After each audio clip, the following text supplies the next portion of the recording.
All right, let's try that again. Now that hopefully we're doing this right. Hello, everyone, and welcome to episode, what did you say, 236? 226? 226. 246, 2 something 6 of Southern Fried Geekery. As you can tell, Caleb is not here this week because you get to hear my lovely voice introducing us. I am Craig Lance. Matt Trogdon.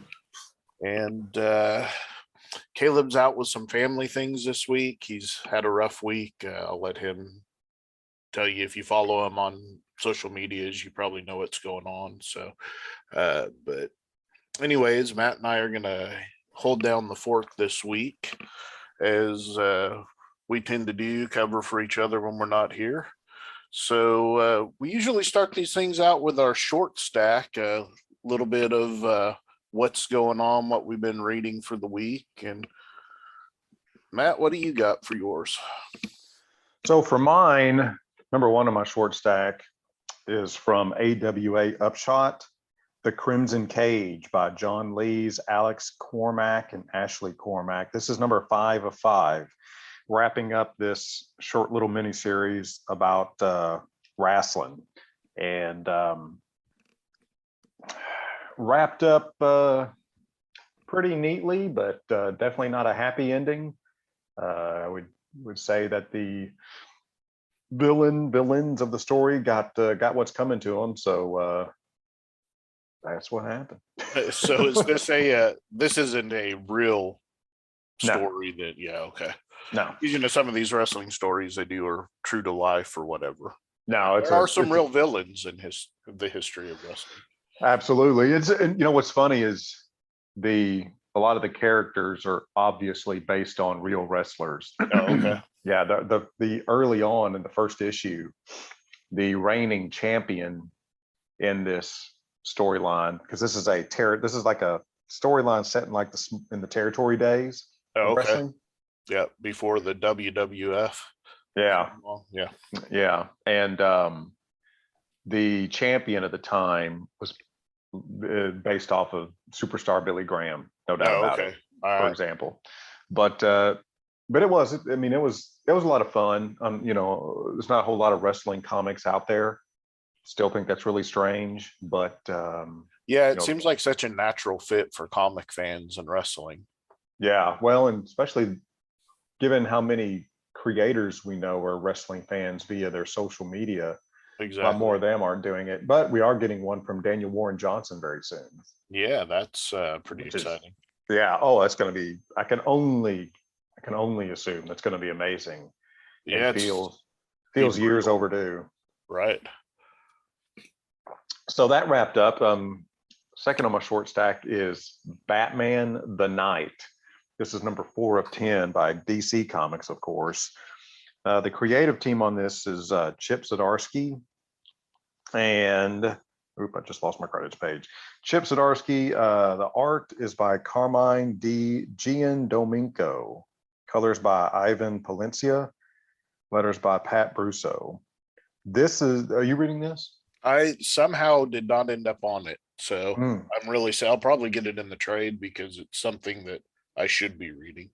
Yeah, it's fun. I mean, each issue is another little step, maybe you want to call it chapter, in Bruce Wayne's skill development that led him to being an effective street vigilante. Okay, so is it kind of like Year Zero type thing then? Yeah, I mean, yeah. Without calling it that, yeah. Yeah. Like his training leading to that. The prelude to the Batman character, I guess is what you would call it as well.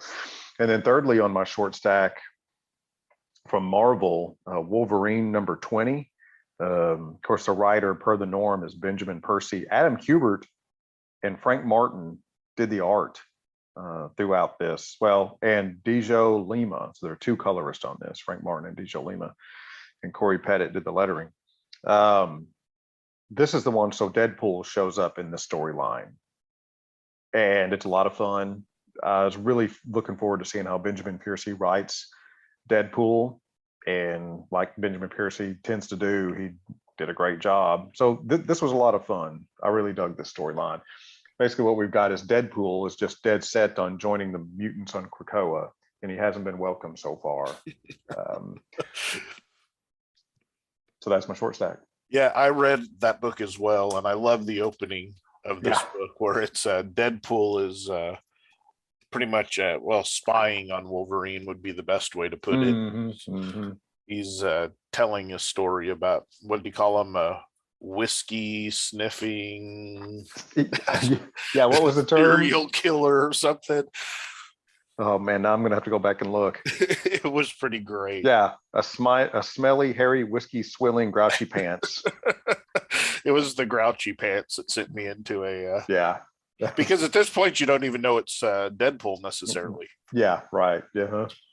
Okay, so my first book on my short stack was some manga that I read. I read about 10 more chapters of One Piece by Ichiro Oda, as they continue or really get to the start of the war that's going on. It's really building up. I am now within a year's time of being caught up. I'm about 40 chapters behind now. So, but the story is, you can see that it's heading toward its eventual conclusion now. So there's at least that going for it. After, I guess we're at almost 1,050 chapters. So my second book is Nightwing number 91. Of course, it's DC Comics. Tom Taylor wrote it. Geraldo Borges is doing the art. Adriana Lucas is on colors, and Wes Abbott is on letters. Are you reading this by any chance, Matt? I'm not. Okay, so when Alfred died, he left Dick his incredible wealth, who, as it turns out, Alfred was also a billionaire. And he left all of this wealth to Dick Grayson. And Dick has decided to not only tell the world that he's Nightwing, but also to use that money to rebuild Bloodhaven and do some actual good. Doing it from the alternate perspective as Batman. Boring. Right. Except, well, that's what he thought Batman was going to say, right? When he told Bruce, he thought Bruce was going to be on the other side of it, and Bruce was actually pretty proud of him for doing it. So what this has done, though, is it's put a giant target on Dick Grayson's head from a group of assassins that have been hired, and he comes up with a great plan. Him and Flash head to the headquarters of this assassin complex, and they get through it, fight everybody, of course, and it's this assassin group is, I'm not going to say this right, La Gente Funebre. So I'm assuming it's French, but maybe Spanish. I don't know. Anyways, he sets out it because it flashes, and it's Wally West. Flash says, "Hey, we can stop this. We can just tell them that we're disbanding the group. They don't, because they're going to assume any message he sends out is from this leader of the assassin group. Instead, he sends out orders for all of the assassins, except it's all bait and set up with all of his friends, Superboy and Corey, and all of them are waiting for different assassins in different places where they capture them. And the assassin group just decides, you know what, if you want to hire somebody to get Dick Grayson, you're going to have to hire somebody other than us. So he's taken the target off of his head effectively by making it too hard for them to want to kill him. Or too costly for them to want to kill him. Who's writing it? Tom Taylor's still writing that? Tom Taylor's writing it. It's really good. If you're not reading it, I suggest you do. Everybody, yeah, I've only heard good things about it. This one, and I guess it's because Wally West is in it, had a little bit more humor than they've had in the past, but still a pretty good, it wasn't bad humor. It just was different than the tone has been.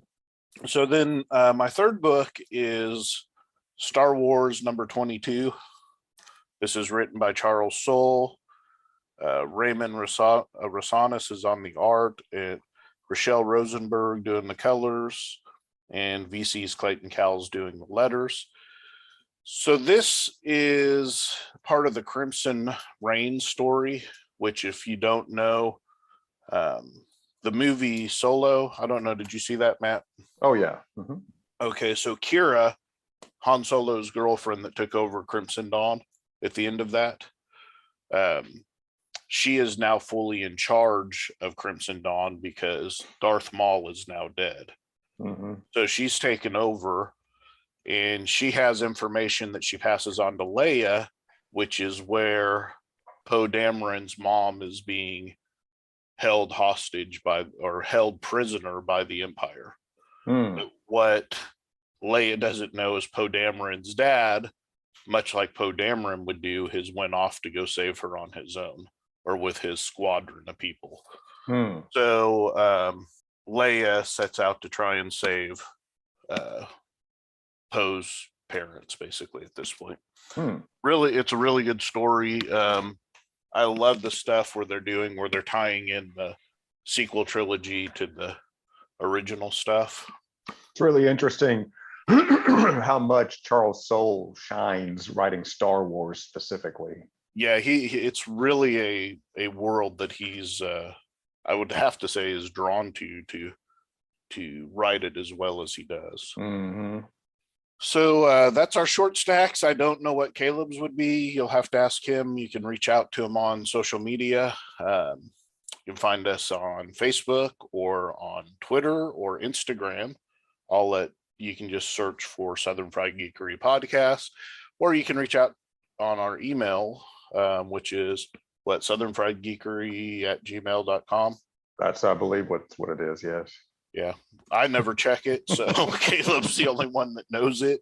Yeah, from what we understand, we do have electronic mail. We do. So, all right. So the next thing we do is we get together every week and we decide on a book that we're going to read as a group, because a lot of times we have such different styles in what we read that we would never run into the same book. Well, Matt and I probably more likely than Caleb, but we won't run into the same books quite often. So this gives us all a chance to read a book, and we kind of rotate who decides. I walked into the comic book store this week, and Matt was already at the comic book store, and he's holding up this book, and he goes, "This is going to be our book of the week this week." And I said, "Hey, that's perfect for our roundtable book." And this is The Secret History of the War on Weed. And it's a one-shot special by Image Comics. It's written by Gary Dugan and Brian Posehn. Art by Scott Koblish. Colors by Hi-Fi. And lettered by Clayton Cowles. So, as you all know, this week we had 420. The National Weed holiday. It happened to be on Wednesday. So we got this lovely book that tells the it says secret, but I would say super secret history. Mm-hmm. So I want to interrupt for a second. Yeah. Really give that some thought. So 420, April 20th fell on a Wednesday this year. So this comic was released. Right. So what I would like to know is who on the creative team looked that far ahead on the calendar and said, "Oh my God," and started developing this comic book. Probably Brian Posehn would be my guess. That's what I would guess as well. It's just hilarious to me that actually occurred. I mean, somebody was like, "I wonder what 420 falls on next year. Let's do a comic that day." Yeah. So those of you that don't know who Brian Posehn is, you should look him up, because I guarantee you when you look him up and you see his face, you're going to go, "Oh, I've seen him in numerous movies as the crazy pot smoking uncle or the, whatever he may play in whatever movie.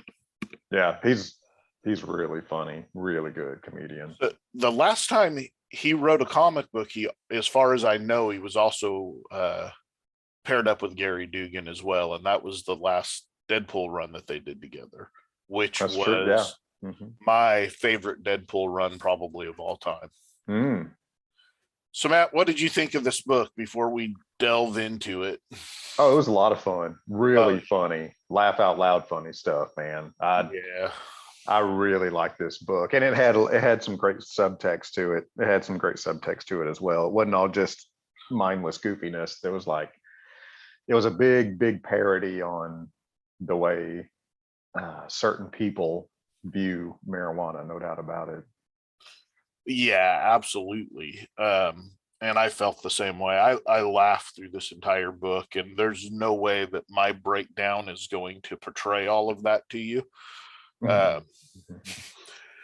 But I will tell you that this starts off, the very first, I guess, title here says, "The drug war was a racist, prohibitory catastrophe, and that's not just like our opinion. That's the truth." But pretty much everything following this page is made up. And it says, "Happy 420, enjoy it, unless you're celebrating Hitler's birthday, in which case you can go fuck yourself to death." I got on that note before we leave the first page. This is so excellent. Talk there, as he's describing marijuana, he says, "Not like booze or opioids. It's cheap, safe, helpful, therapeutic, and fun. So obviously America would be absolutely horny to wage a war on it." So then, yeah, and that is just a taste. I mean, like I said, I'm not going to probably read all the jokes in this, but that's just a taste of what you get through this book. Mm-hmm. And most of it's done, what I consider the really funny parts are done by the narrator of this book. Absolutely. Mm-hmm. But it says the 80s, they were way less cool than you were led to believe. No doubt about it. And it's got Ronald Reagan is asleep on the couch, sitting straight up, and Nancy Reagan is behind the desk in the Oval Office running the country. And they even call her Madam President. And they tell her that her numbers are dropping, her polling numbers are dropping, and they must do something to fix that. So this is when she decides that she needs a swig of something long, stiff, and hard. Bring me Scotch McTiernan. Well, Scotch is a prototypical 80s superhero. Think Arnold Schwarzenegger without the accent. He's an American special forces agent. I would say it's less superhero, more action movie star. Did I say superhero? I meant action hero. Mm-hmm. Yeah, so this starts with him in a jungle fighting lizard people, because of course, why not? Mm-hmm. And the lizard people are actually pretty good people. They've they've discovered sustainable energy, got rid of fossil fuels. They have healing and it's free in their society. To which Scott replies, "I don't give a damn what you want. Tell you what I want. I want to blow your head off." And so he kills the lizard man and cuts off his head. And about this time, a helicopter shows up, and the pilot's name of the helicopter is it's Uncle Whirlybird is what he calls him. Mm-hmm. And so he tells them that they've got a new mission for him. They fly him to Humboldt County, California, which is freaking hilarious. If you're not familiar with the history of weed, check out Humboldt County, California sometime. And lands and he says, it's time to smoke some weed, and not in the quote unquote bad way. This town smells like my uncle's van. Just so good. And he starts, he's just killing people, and, he's just destroying this weed farm. I mean, it's Arnold Schwarzenegger hunting down the bad guys in Commando, basically, just destroying people. There's thousands of 80s references in these pages. Oh yeah. And so, this goes on for 5, 6, 7 pages. And finally, Granny smacks him in the back of the head with a shovel and knocks him out.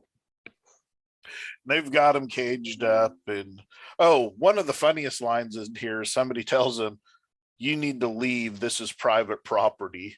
He says, I know private property. He died in Nam. Yeah. So they've got him in a cage, and they're asking, the other people, what are we going to do with him? And somebody says, give him the gas face. And so they say, okay, well, we'll take him out of the cage, and he gets out. He hates clowns. One of the guys wearing clown masks, so he beats the hell out of that guy. They finally subdue him again. They put a gas mask on him and force marijuana, weed, smoke down his lungs, in which he meets the Weed Thing, which is very much a take on the Swamp Thing, except he's made out of weed. And he explains to Scotch that he just needs to chill out and be a more calm dude. And it's a very psychedelic page. Pretty great. And he comes out of it and he's chilled. He's going to start smoking weed now. He's no longer fighting people. He wants to make reparations. But this is pretty great. You get this page in the middle of this that's got a word scramble on it. I didn't figure go through and work out the word scramble, but it's also got a crossword puzzle, and it says, like, 4 across, Scotch hates these. I don't know what the answer is, but you can assume it's commies or Nazis or something. 1 down, Scotch clears crops with this. So it's all based on stuff you would find in the book. So then he's chilled. They're having a party. He says, I don't mean to sound ungrateful. Stoner weed and food are great. And the company is the best, but hippie music is, and his friend says, total shit. Agreed. Yeah. So the U.S. Decides they can't have one of their best assets turning on them in the middle of this war that they started for no reason.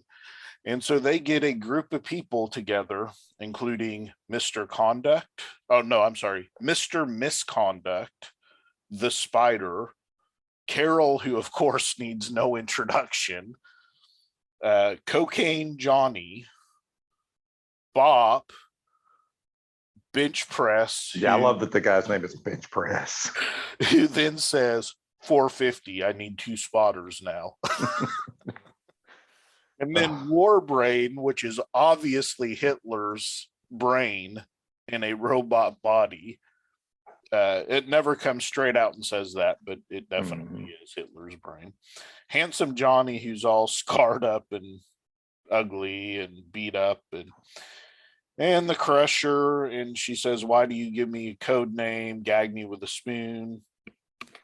The general says, I'll call you what you want. You'll respond with yes, sir. And then we get Agent Earn, who leads the group. Well, they go hunt down Johnny or Scotch. We find out that Scotch actually joined the service when he was in 7th grade. He went to Vietnam, and in the book says, which made him the youngest 7th grader to serve in Vietnam by almost 2 months. And then we find out that Misconduct's mad because he actually told them that Scotch actually told Misconduct that he joined when he was in 4th grade. So go back to Scotch. Scotch is at this weed farm. He hears a helicopter go overhead, and he decides he's got to do it. Got to fight them in a very A-team type situation. He builds a van to fight them. He has Uncle Whirly, his buddy, who he saved so many times, drop them off at a outdoor mall. And Uncle Whirly says, "We're square now." And he says, "Yeah, that never happened." So whatever they had in the past is now cleared off of Uncle Whirly's books.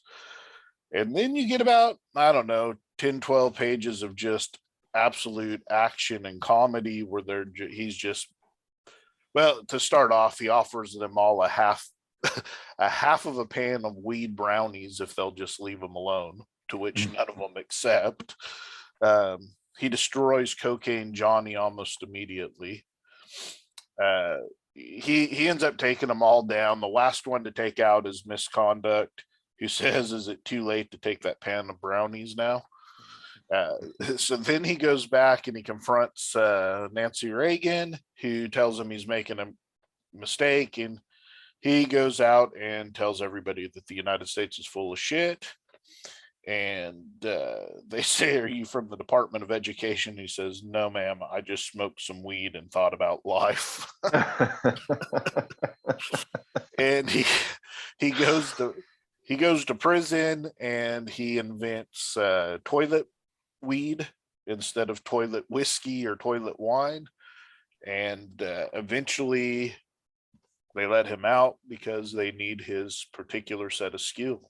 His particular set of skills to do something. And he says, "I'm not interested." And they said, "Well, it's a different kind of problem that we need you to deal with." And he says, "I'm listening." And it says, "The end for now." And then we get a whole other page of a maze of weed thing and all kind. Hey, this book is so much fun, guys. Oh yeah. You need to take the time and read it. We read maybe 1% of the jokes in this book. Oh yeah.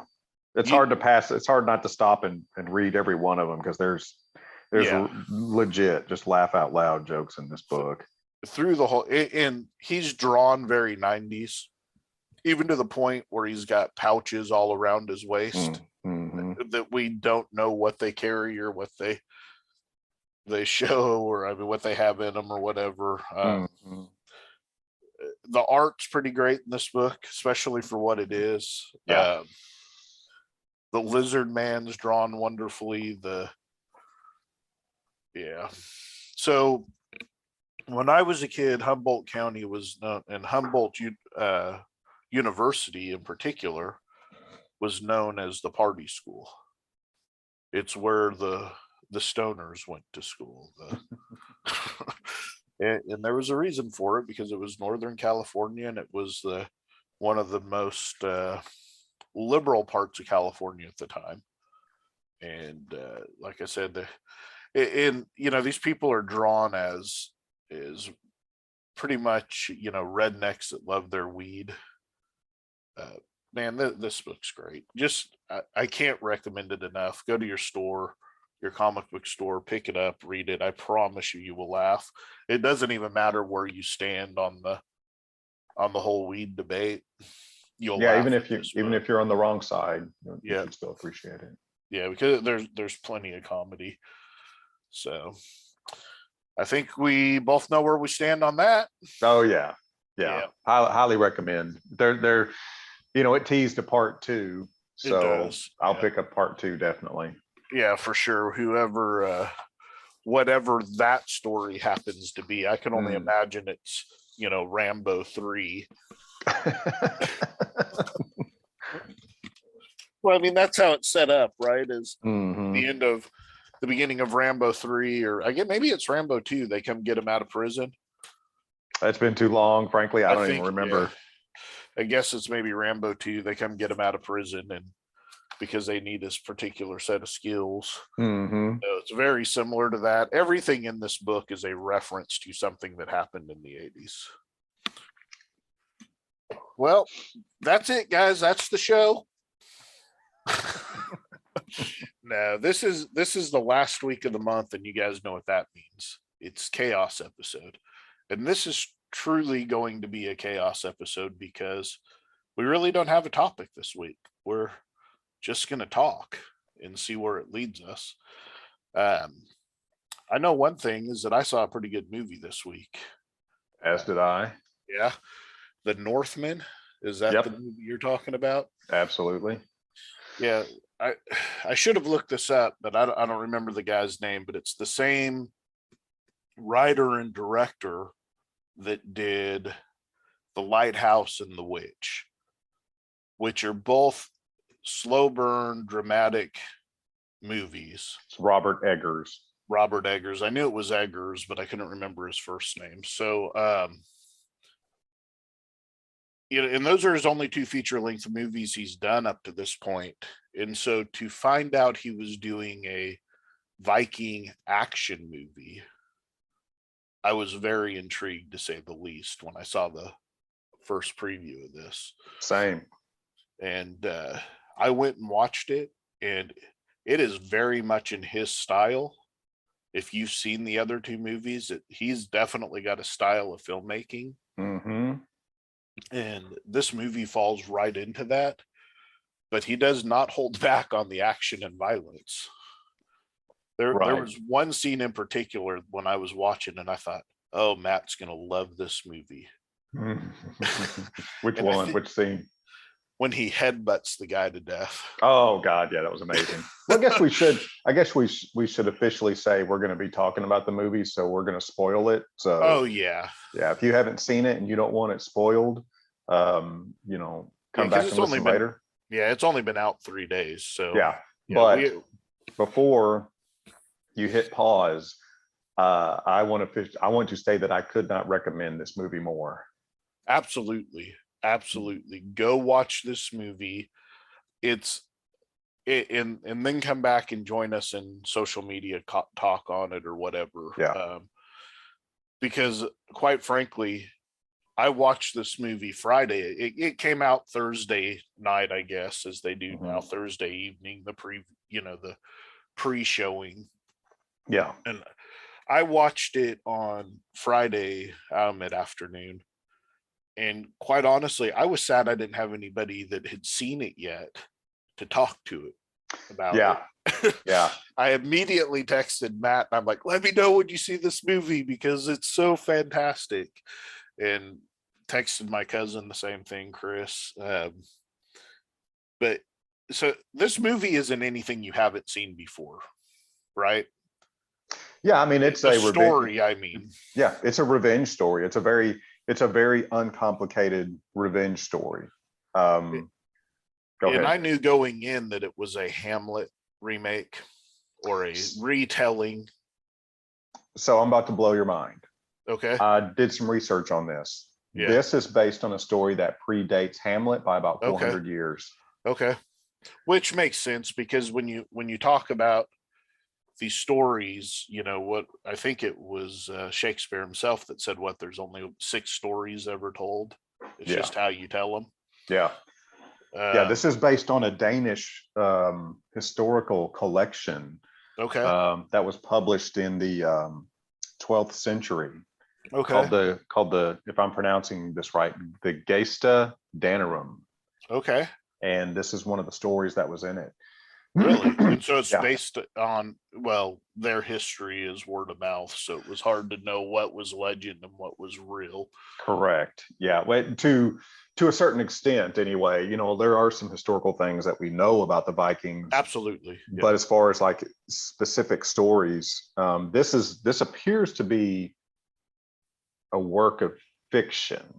Okay. But, that's like a question mark type thing. Well, and then I would say that Hamlet drew very much from this story.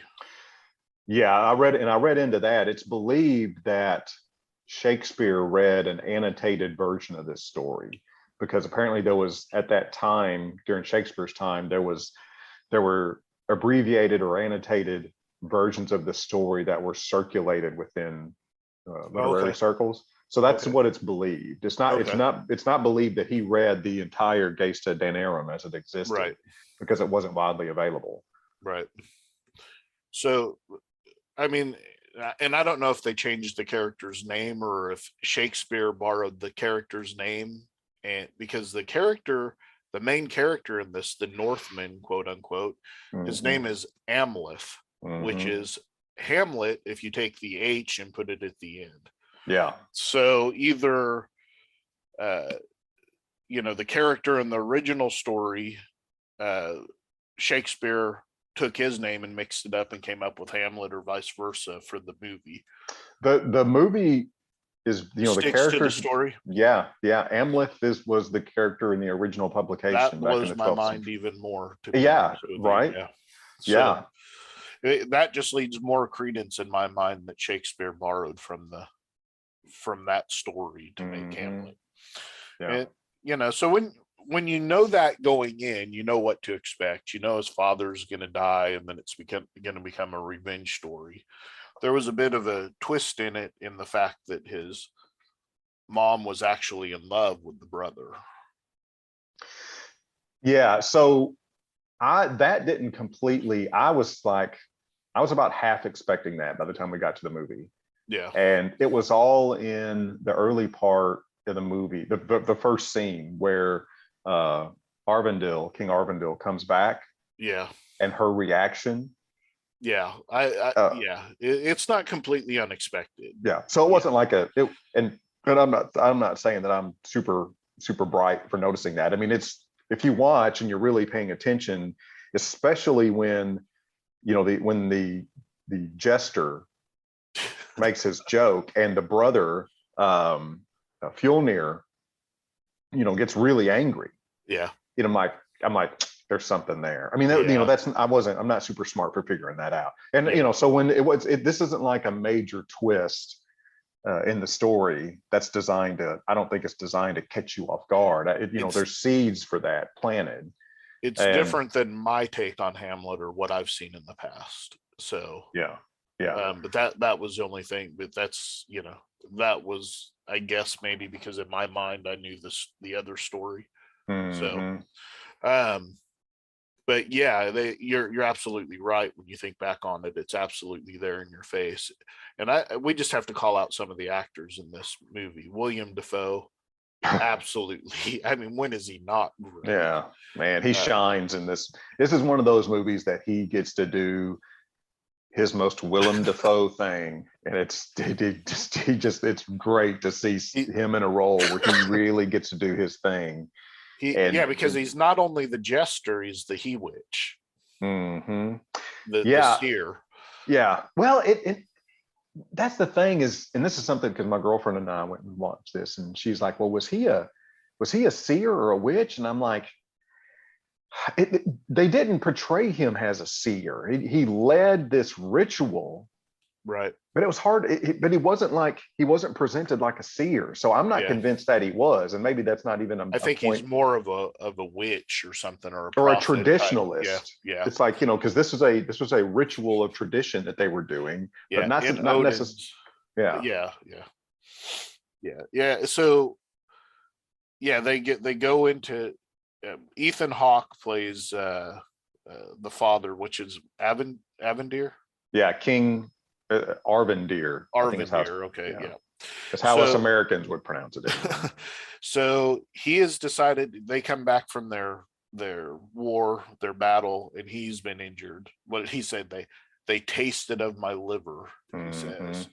And so he decides that his son is now old enough to learn what it means to be king and what he's going to have to do. So they go to Odin's temple, and underneath Odin's temple is William Dafoe's character, who previously was the jester in the court. Yeah. So they have like you said, this this movie's full of a lot of Viking mysticism. Yeah. And on that note, all of this is portrayed as historically accurate as possible, according to the director. He hired Yeah, he hired some Viking history experts when he was writing and directing this movie because he wanted this to be as historically accurate. He wanted to depict the Vikings as historically accurate as possible. And and I'm glad to hear that, because there were some places in this that I was like, I wonder if that's historically accurate. But apparently, like you said, he hired somebody to make sure. So that just actually lends credit to this movie. And another thing, the main character, Alexander Skarsgard, he's part of the Skarsgard clan, but he got his first big break in that television show True Blood, which I'm sure you didn't watch, Matt. I did not. So the director is credited with saying, and both him and Alexander Skarsgard have confirmed this, that he was a fan of that show. And Alexander Skarsgard played a character named Eric Northman in that show. And he was a Viking warrior that had been turned into a vampire. I'll be damned. And so when he saw that, and they do have in the television show, they do have a episode where they go back and kind of show Eric's kind of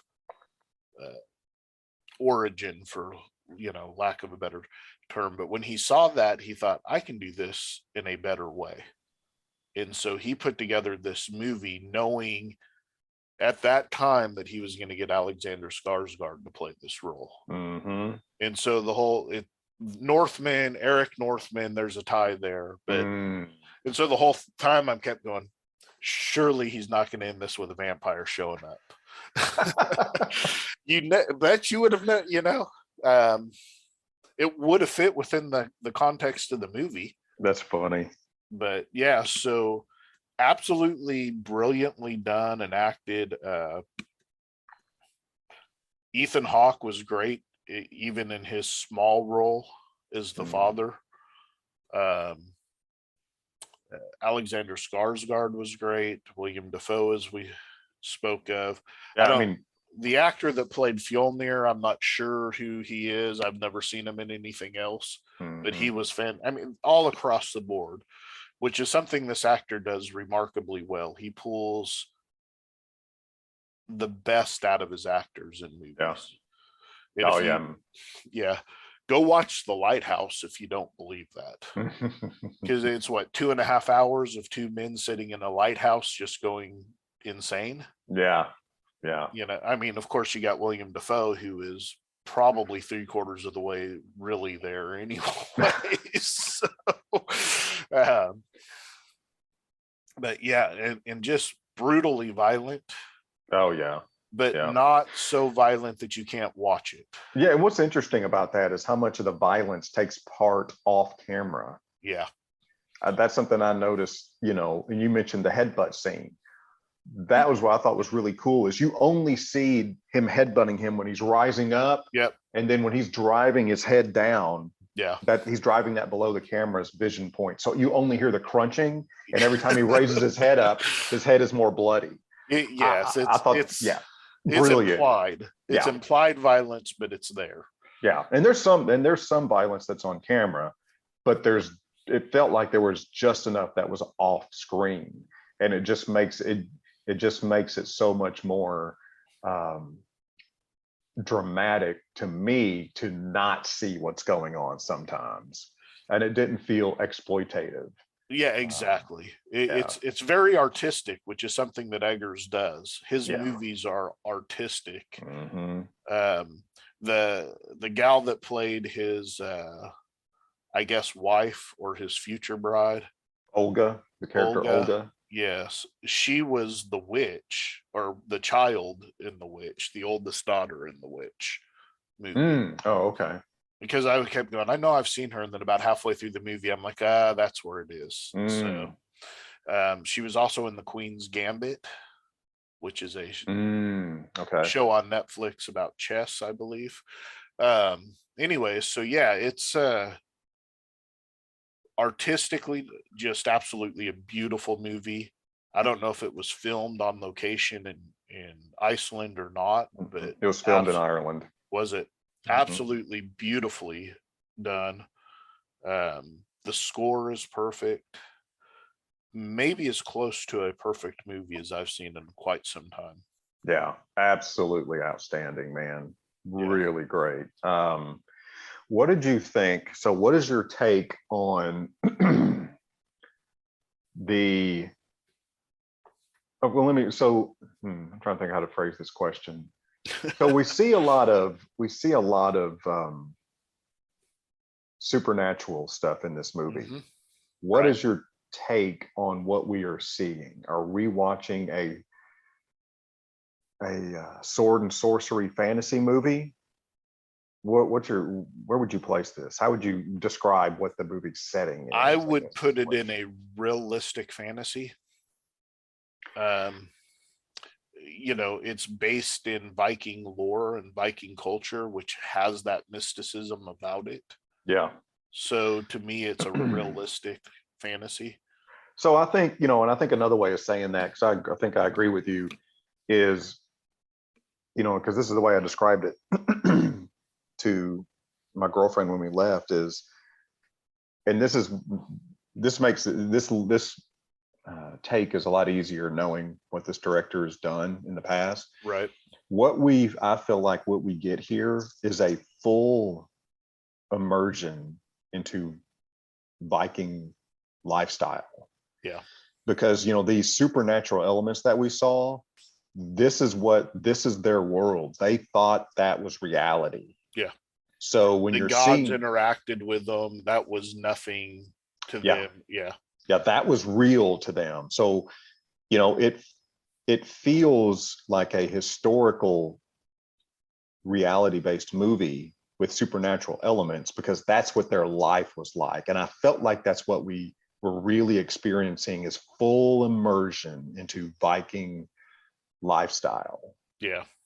I think that's fair. And when you watch this movie, there's a part of it, there's a point in this movie where you're like, he kind of has everything he needs to get his vengeance. And it's about halfway through the movie. And you're like, wow, this is going to be, this section of the movie is a lot quicker than what I thought it was going to be. Right.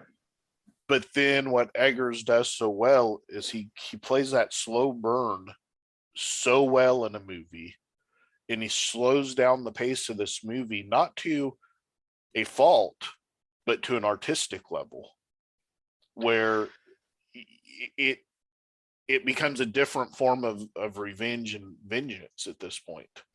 Yeah, it's like, it's a slow but really hot burn, I guess is how I would describe it, because the main character, Amleth, him taking his revenge is not just him killing the man that killed his father. Taking his revenge is becoming a nightmare. Yeah. He, as he puts it at one point, he's like, his life is about to become a nightmare. Yeah. So he starts wreaking havoc on this man's surroundings and all the people involved in them, because that is part of his revenge. And it's a process to creating a living nightmare for him before he goes into finally killing. Because I was with you. I'm like, wow, this movie is moving a lot faster than I thought it would. Right. And the first half of the movie, I was like, okay, it's not a, because it is described as a Viking epic, which it is, but it's not, it doesn't have a, it doesn't have the slow journey feel of an epic. No. Like say Lord of the Rings, is the, the journey, the journey, part of the Lord of the Rings story. It doesn't feel that way. It's more of a psychological journey. That's right. It's a lot like the Count of Monte Cristo, right? Because he's going to get his revenge, but his revenge just isn't on the guy who put him in prison in that story. His revenge is on everybody that allowed it, and everybody that had an involvement in this person's life. Yeah. The revenge becomes so big that it's more, as you said, it's more than just making this man pay that took his life from him and his father.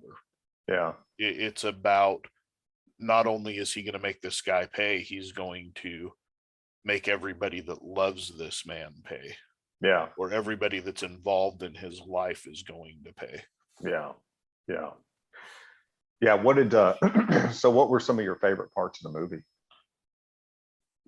I absolutely loved the scene where he goes to get the sword, which I can't remember the name of the sword now. Nightblade. Not the Nightblade. I mean, it had a Viking name as well, like Fjolnir or something like that. Yeah. But they did call it the Nightblade, in that it could only be unsheathed at night or at the gates of hell. Now, what I found interesting is he kept putting the damn thing back in the sheath. Yeah. Like, you're going to need it during the day. Yeah. But that quest, I guess you would call it, to go get that sword was one of my favorite moments of the movie. Yeah. There's a scene towards the end of it where I'm not going, you see it in the previews in the trailer, but I'm not going to tell you what it is, but he's standing in front of a huge fire where everything's just burning around him. And yeah. Cinematography wise, it's absolutely a beautiful scene. And it also kind of shows, I mean, there's so many parts of this movie. I mean, it shows this man's journey to hell, literally. Right. So that it's hard to pick out favorite parts of it. What about you? So I was like feasting. It was like food for me watching the Berserker scene. Oh yeah.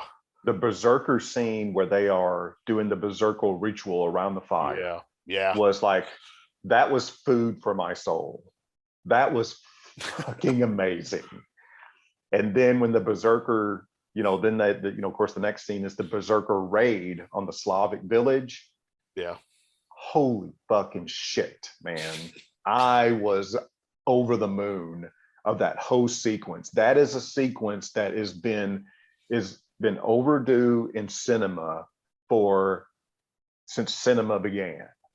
The fact that we've not had a really accurate Viking Berserker raid is just always eating me up, because it is low-hanging fruit fodder for an amazing action sequence. Right. So when that happened, man, I could not have enjoyed a moment more in a movie theater. I was eating that scene up with my eyes. I don't think I blinked during that whole scene. I was like, oh my God, this is the best thing I've ever seen. I mean, and what's great within all of that is there's a point in that where you can see the Berserker rage leave his eyes. Yeah. And he's just kind of like looking around and going, well, I've made my bed with these people. I kind of got to live with it. Yeah. But you can tell it's not at his heart who he is. But it's like, and it's that fine acting that's in this movie. Yeah. But yeah, that scene is absolutely amazing. When that, the Viking, the old gray Berserker is leading the ritual and the chant, and they're all howling and on their knees and dancing in their animal skins. Dude, I was just loving that fucking scene. Yep. I could not get enough of that scene. That was absolutely incredible. Well, so tying into that is, I've played a lot of role-playing games in my life, and Dungeons and Dragons being probably the most prominent. There's a class called Barbarian, which is, of course, based upon Viking warriors and Nordic warriors. And they have a skill that's a Berserker rage. And you never see it in films. Like you said, and this is the first time you get that. And then there's another point in the movie when he goes into the Berserker rage without the ceremony, he just does it. And that's later in the movie when he comes back for Olga. And he can't unsheathe the sword because it's the middle of the day. That does not stop him from going into a full Berserker rage. So yeah, That's interesting that you see that. I did not see that scene as a Berserker rage. I saw him using his fighting skills in that scene with the intention of ultimately being captured. Well, I think he knew he was going to be captured, but he was not going to be denied her escape. Yeah, that's what I saw that as he was delaying, he was affecting her escape. Right. I never, that, yeah, man. I'm just There's so many great, but I'm ready to go see it again. Yeah, I am going to see it again. That Berserker ritual and then raid is worth the price of admission alone, no doubt about it. But but I really, really liked his slow, methodical terrorizing of Fjolnir's outpost. I mean, whatever you want to call it. And when he makes when he gets Nightblade and he makes that initial kill of those 2 Viking soldiers. Oh my God. And then, I mean, oh man. And that's a great point. You don't see, you hear it, but you don't see the violence. Yeah. That's on screen. Man, there's so many moments like that in this movie. Yeah. And then that final fight where they're fighting at the gates of hell. Yeah. Oh man, that was just so good, man. Well, there's another Berserker rage moment. Mm-hmm. Yeah. Without giving the ending of it away, there's definitely a Berserker rage moment there. Yeah. They the scene where they're playing the game, and he saves the little boy, Gunner. Yeah, that was really good. Of course, that's the headbutt scene that you mentioned. That's freaking incredible. But yeah, it was, man. The whole movie felt damp, dirty, and just brutal. The whole movie just felt and looked that way. So realistic though, because when they invade the Slavic village, and he's part of the Rus, part of the Vikings at that point, and they are invading the Slavic village, and it's just like mud up to their knees, just dirty and filthy. I mean, it's medieval Europe all the way through, and that's the way it's filmed. Yeah, man. Vikings have always been one of the more fascinating time periods. The Viking time period has always been one of the more fascinating for me. Well, they had such an effect on the world from up to today. What they did has affected the world up to today. Well, and it's one of the things, because I'm a war buff, so their style of warfare has always been fascinating. Right. They essentially had an elite fighting force of their day, and that's where the Berserkers were essentially, the Viking, because not all Vikings were Berserkers. It wasn't like anybody could be a Berserker. That was the elite fighting force of the day. So, and we should also point out that not all Norse were not Vikings. Of course, that was a warrior class of the Norse people. Yeah, in the invading class of the Norse people. It was a job. Yeah, and they're also very mysterious because they didn't keep written records. So, their history has been pieced together by mostly Christian missionaries documenting, their existence.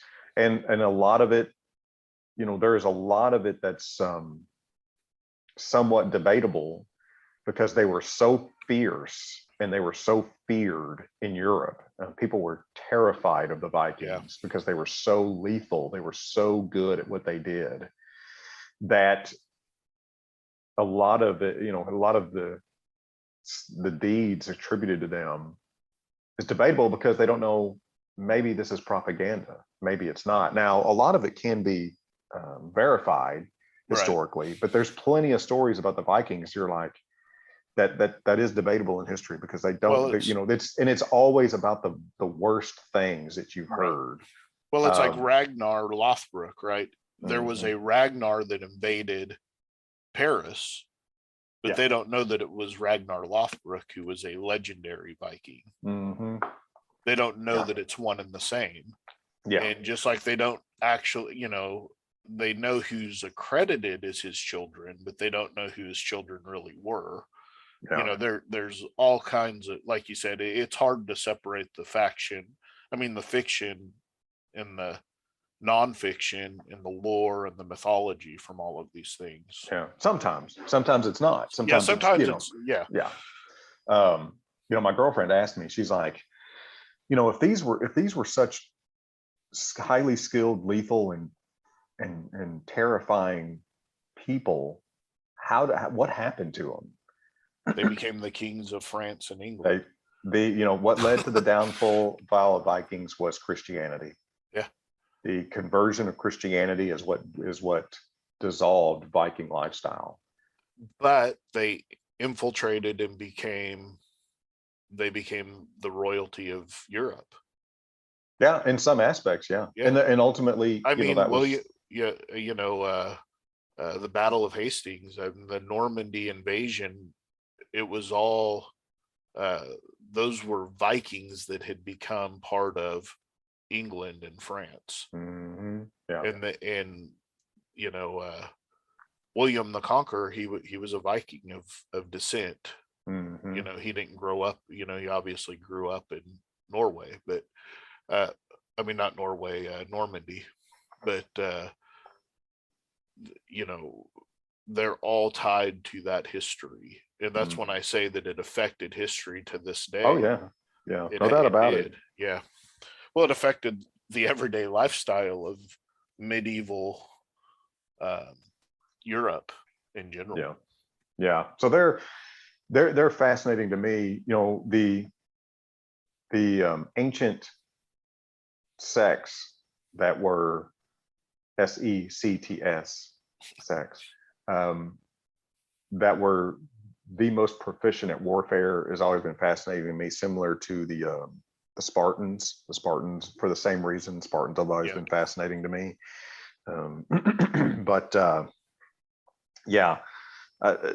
Even if you're not really into, let's say you're like not into history, you're not necessarily interested in Viking lore, still this is a movie I would highly recommend. Even if you are one of these folks that just couldn't care less about the historical accuracy of a movie, all that being said, it's still amazing. It's just a great movie. If you just want to see an action movie, I'm sure this would satiate you on that front alone. A revenge movie, it's there. I walked out of there going, this is what The Revenant wanted to be. Absolutely not. Nope. Incorrect. I knew that. I just had to take that little jab. But it's a revenge story. If you're into just action movies, if you're into revenge stories, if you're into dramatic, great cinematography, this movie has all of that for you. I'm watching this. Here's a statement that I don't think could be more obvious. I'm sitting there watching that movie, and I could not help myself. I'm like, my God, just with a few tweaks, this would make an awesome Conan the Barbarian movie.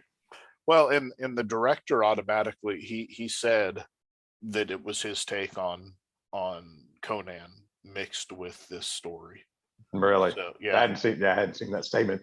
And it's the because it has a very much what you would call a low fantasy as opposed to high fantasy. It has very much a low fantasy feel to it. And with just a few little tweaks, oh my God, that would be an amazing Conan of Samaria, movie. And what I hope that it does is what I hope happens ultimately is the movie is deemed a financial success, and that it gives Hollywood confidence to make a Conan the Barbarian movie like that. That's not, high fantasy. That's just based on, which is where they blew the last movie. Correct. You can make a very compelling movie based on at the base of it, excellent character development and drive. That's what it is at its base. The cinematography and the fight scenes and everything obviously makes it that much more enjoyable. But at its base, what's driving you is it's the characters in the movie. Yeah. And you could do that. People just seem to lack the confidence that you can do that, and without it being high fantasy. Well, another movie that falls in that same category that is a classic to this day is Excalibur. Yeah. It's a character-driven movie. Yeah. It's low fantasy. It has high fantasy elements, but they're not in your face to the point where it becomes a high fantasy movie. Well, the budget for this movie I looked was what was it, 70 to 90 million. It'll be a financial success then. So it's not it's not what in today's term is a big budget movie. It's kind of like when the first Deadpool movie came out, the budget for that movie was 90 million. Yeah. And that movie really helped the whole genre. Right. For a lot of the reasons I just said. You don't need to have a huge intergalactic CGI driven fight to make a very successful movie. You don't need to continually one up yourself in a fantasy movie, whether it being superheroes or not, of, well, this time he's fighting 30 aliens, or this time, it's about the characters is what it is about. And nothing drives home that point more than movies like Valeria that completely bombed. Yeah. Or John Carter of Mars completely bombed because they didn't treat the characters in those stories well enough. Yeah. So I'm hoping this really helps that out. Of course, we're supposed to get a Conan the Barbarian live action series. I can't help but wonder if that's more recently on shaky ground because of all the cuts that Netflix is making here recently, but I guess we'll find out. Yeah. It was Netflix, I guess, was making that show then. Yeah. That's who had optioned it. Yeah. So do you want to see Alexander Skarsgard play Conan? I obviously I think he could definitely play Conan. I think only reason I think it would be a bad choice is because he's made this movie. Oh, okay. I wouldn't want to see him do too it much comparison to it. I don't feel like, I don't know, it would just feel too redundant, I guess. Okay. Fair. I would rather see somebody else do it because he's done this. Yeah. And I would really like this movie to stand on its own as it is. And if he were to make another movie that was similar, I don't know, I think it would take something away from it. It would make him feel like an action star. Yeah. More than a dramatic actor. Yeah. He's been pretty good on choosing his roles through his career, I would say, at this point. So. Yeah. But if he was cast as Conan, I sure wouldn't be mad about it. For the record, he could certainly pull it off based off of this movie. Yeah, man. Yeah. Like I said, I left the theater. I texted you first about it, and then I started texting everybody else, telling everybody, go watch this movie, man. Go watch this movie. Yeah, I posted on Facebook. I said, and I don't even post on Facebook anymore. And I just posted. I said, go watch Northman. That's it. That's the post. Man, yeah, unreal. Yeah. Did you watch it with your wife, or did you watch it alone? I watched it alone. She was actually out of town, but we are going to go rewatch it. I don't know if it'll be today or this week sometime, but we're going to go watch it. So what do you expect her reaction to be? I expect that she will like this movie. She does really well in these types of movies. Does she? Yeah. So my girlfriend did not like it. Really? Because it was way too intense for her. No. Yeah. So if you have a partner who doesn't like or is unsettled by really intense, specifically violent movies, this one they may want to sit out. she did not dislike it because she thought it wasn't good. She disliked it because it made her feel very uncomfortable. I mean, that's fair. Yeah, I mean it, and it's, you know, the violence in the movie that you do see really, it did its job with her and making her feel like horrified. Right, which is And the she, intent of it. But, correct. yeah. And she, you know, she does not like that feeling. So yeah, for what Stephanie it's, does really well in the fantasy realm, so I suspect that she'll.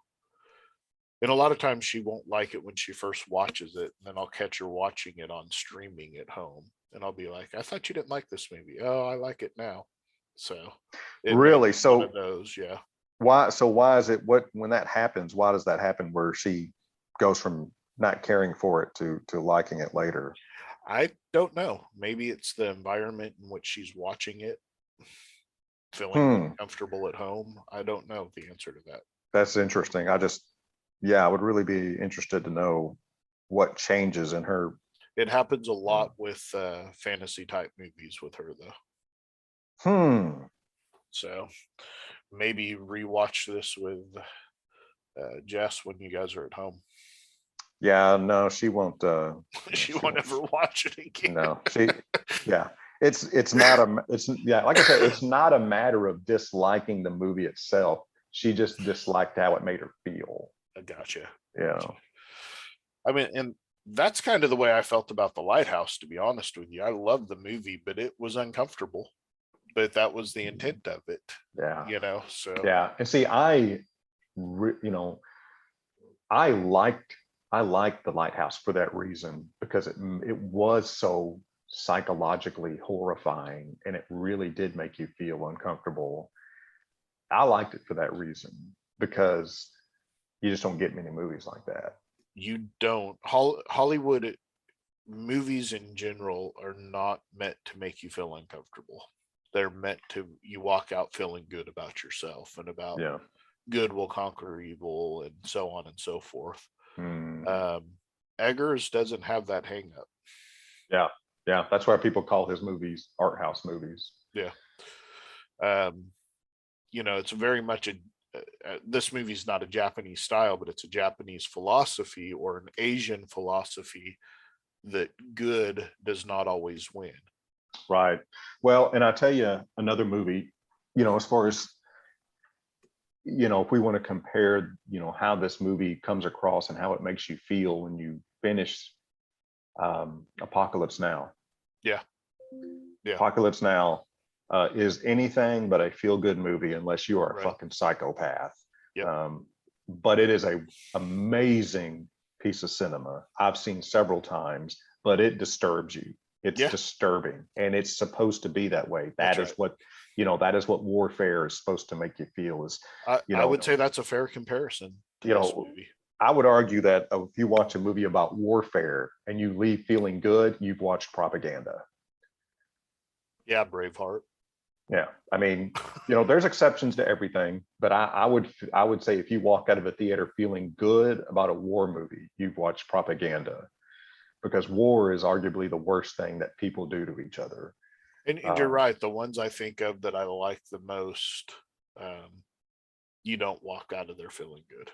Yeah, yeah. There may be a triumphant ending to a movie, but that doesn't mean you feel good about it. Right. Yeah. I mean, I love lots of war movies, but, you know, they're not feel good movies in any way, shape, or form. Then you walk out of there, you're just like, you feel like you've been through something. And well, Saving Private Ryan's probably the perfect example of that. Great example. You're not supposed to feel good at the end of that movie. Yeah. You know, everybody died to save him. Yeah. You know, I mean, and the stuff they had to endure to get to that point. Yeah. You know? So it's the Dunkirk's another one that's like that. You don't feel good when you watch it. You know, no. You don't. Even if at the end the guy gets away, the good guys quote unquote win. Band of Brothers at the end, they get to the end of it. The Hitler's down, and I mean it's based on their live accounts of what happened. Well, You don't feel good watching that movie. But I think you're right. Now, Band of Brothers is a good example to where it's not a feel good movie, but it is very inspirational. Yeah. Because of the horrific things that these guys endured together and the way these Right. individual characters reacted to these horrific circumstances.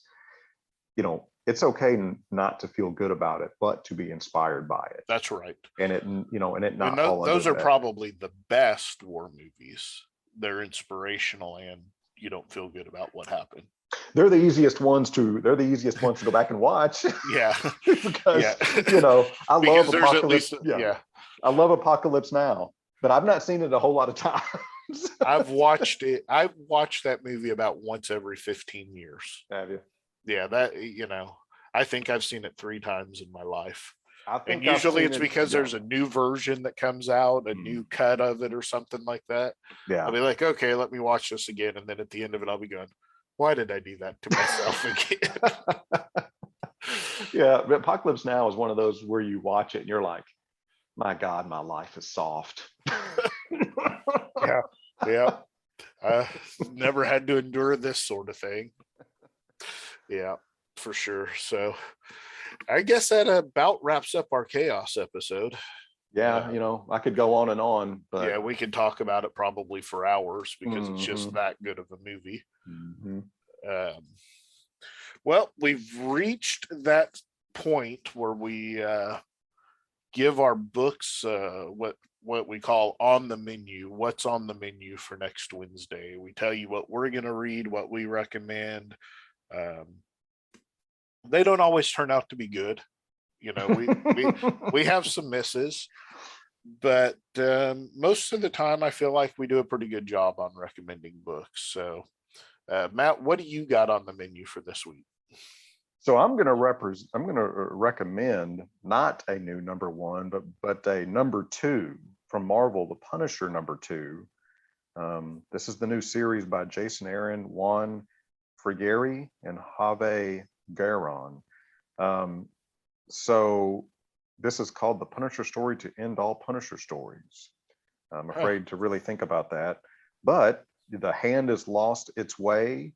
What was once the world's most fearsome organization of ninjas and killers has found itself defeated time and again by lesser foes. One priestess believes it's because the Hand hasn't had the proper leadership, the living embodiment of their dark god, the Beast. Enter the Punisher, the most accomplished murderer who has ever lived. I'm glad they called him a murderer and not a hero. Right. But I think that's probably intentional on their part to start painting him more in that way. He's always been painted in that way with just a few asinine exceptions done by very poor writers. Yeah. But you know what I mean? It's... Well, I think there's an intention behind even promoting him that way now. Yeah, I think you're... So my book is from Image Comics. It is a number 1 and it's Bloodstained Teeth. Probably from the title, you can figure out what it is. It's Christian Ward and Patrick Reynolds. This is as they call it, a fast-paced 100-bullet style crime saga with fangs. So we'll see how crime it is and how fast-paced it is. Because vampire movies vampire stories don't tend to have those 2 elements usually. Yeah. So I'll take your word for it. I skipped most of them. I know you do, which is why I knew I was safe picking this book. Well, do we have anything else? I think we've covered all the most important topics. Well, there you have it. Well, if that's it, then I guess there's nothing else to say, but go forth and love comics. And go watch The Northman in the theaters. We need this to be a success. Yes, for sure.